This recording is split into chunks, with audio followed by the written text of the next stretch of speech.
All right, I have time for one more, and it's going to be this. Pastor Steve, who is the Messiah to the Jews? What are they looking for exactly, and why do they not see Jesus as the fulfillment of that? The Jews have, it's been said you have two Jews in a room, you have three opinions. That's a Jewish proverb. The Jews have all kinds of ideas about who the Messiah is, and so there's been some teaching in Judaism that there were two Messiahs. There was the Messiah, the son of Joseph, and the Messiah, the son of David. And the reason that they got that was because in the Old Testament you have passages that speak about a conquering Messiah, and you have passages that speak about a suffering Messiah. And so that was something that they tried to reconcile before the coming of Jesus, and even after that. The Jews today, I've heard a number of different ideas of who the Messiah is. Some of them are more traditional, that the Messiah is going to be a religious leader who's going to come and lead the Jewish nation into peace with the nations that are around them, and so that's one option. Another option that I've heard Jews talk about is that the Messiah is Israel. Really? Yeah. Is this a new one? No, it's something that's been around for a while. Isaiah 53 is a passage that speaks about the suffering of Jesus. In the passages, it talks about by his stripes we're healed. We considered him somebody that was cursed by God, and but he took but the wounds that he took were for us. By his stripes we are healed. All we like sheep have gone astray. Each one of us has turned to his own way, and the Lord laid on him the iniquity of us all. And so you have this whole picture of a suffering Messiah in that passage, and it basically goes through, and it's just 700 years before the fact, the story about Jesus dying on the cross. And when the rabbis come to that, they don't like that, right?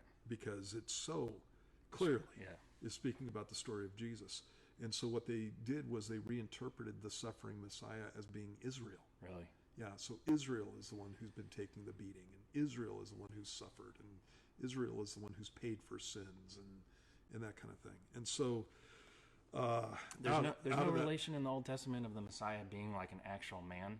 I mean, I'm thinking, but it's in the Gospels where are you the Messiah and John the Baptist and coming for the Messiah? Yeah, there is. I mean, we just. So how do they get around that?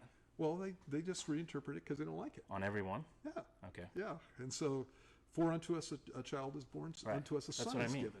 And the government will be upon his shoulder, and he'll be called Wonderful Counselor, Mighty God, Everlasting Father, Prince of Peace. And so the Bible is clear in the Old Testament that Messiah is going to be a certain individual. Right. Most often when I've talked to Jews, and I'm talking about Jews in Israel, because those are most of the Jews that I've spoken with. Most often when I'm talking with Jews about who the Messiah is, they don't know who he is. They know that he's coming, and there's a real expectation that he's coming. And when I ask them how they're going to identify the Messiah, what they always say, and this is almost to a person, like every single person, what they always say is that he's going to help us rebuild our temple. And so that's what they're looking for. They're looking for a guy to help them rebuild their temple. Most Jews nowadays are not looking for a religious Messiah because most of them are not religious in Israel. What they're looking for is a political Messiah who's going to bring peace to the Middle East, who's going to help them rebuild their temple, if they believe in the necessity of the temple, and that's how they think that they're going to identify him. Well, that is the roadmap for the acceptance of the Antichrist. Because what the Bible teaches is that he's going to be doing both those things. Right. The Antichrist comes along and he brings peace to Israel specifically, and he helps them rebuild their temple. And so it's a setup. And for those of you who don't know, the Jews don't believe that Jesus is Messiah. And so they think that he was a false teacher and that we're all deluded, and they don't believe that the Messiah has come yet.